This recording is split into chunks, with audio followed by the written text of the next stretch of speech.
like it when any video game accessory has the word Pro in it. This is the ATARI 2600 PROLINE trackball. This is anything but professional. This is amateur hour.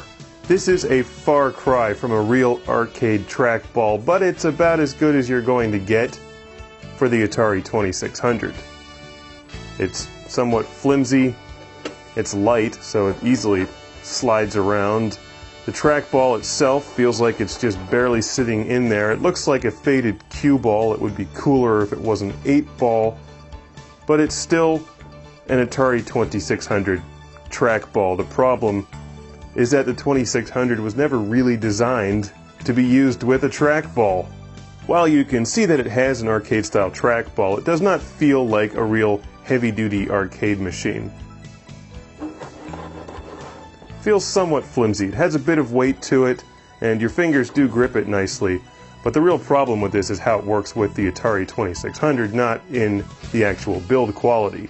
It says ATARI 2600 right on the front, which is always a nice thing. It has a textured plastic surface that does not get fingerprints, and even though the ATARI 2600 controllers have one button, this thing has two buttons. But they both do the same thing. It's for right-handed or left-handed play.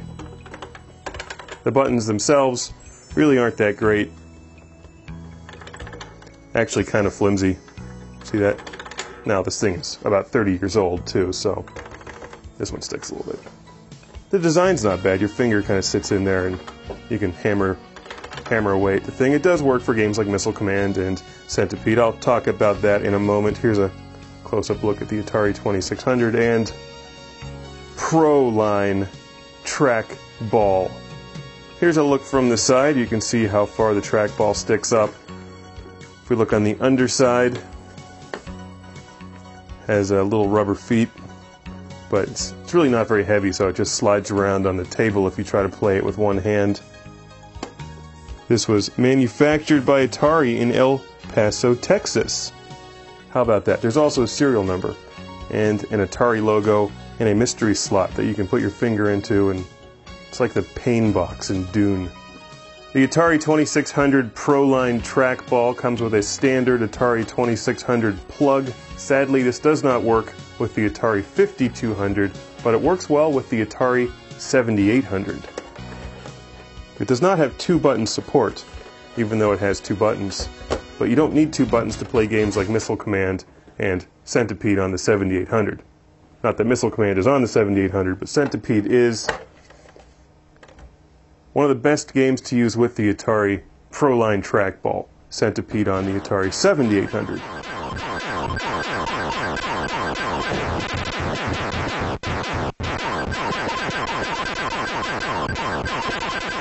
I'm going to switch microphones. We're watching real gameplay of me playing Centipede on Atari 7800 with the PROLINE trackball.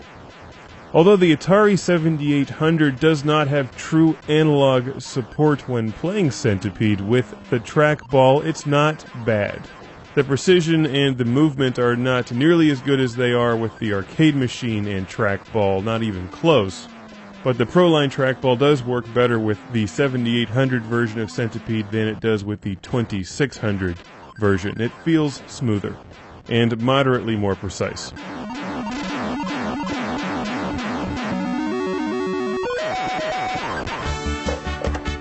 I think that the game that benefits most from being played with the trackball is Missile Command for the Atari 2600, which plays on the Atari 7800.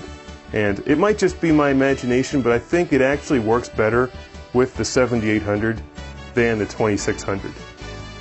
There's no reason why it should. Like I said, it may just be in my head, but playing this on the 7800 feels smoother for some reason. Maybe it's just the actual units, but Missile Command it's not a direct replication of playing it in the arcade. You can't just whip your cursor from one side of the screen to the other incredibly fast, but you do get more precision than you would with the standard Atari 2600 controller, and it also feels more like you're playing Missile Command in the arcades. It works with Centipede on the Atari 2600, which is actually the reason I bought it, but it doesn't work as well as you might expect. Accuracy is a major problem when you're moving the trackball slowly, trying to hit targets. You get a pseudo trackball feeling when playing Centipede, but it works better with the Atari 7800 version of Centipede.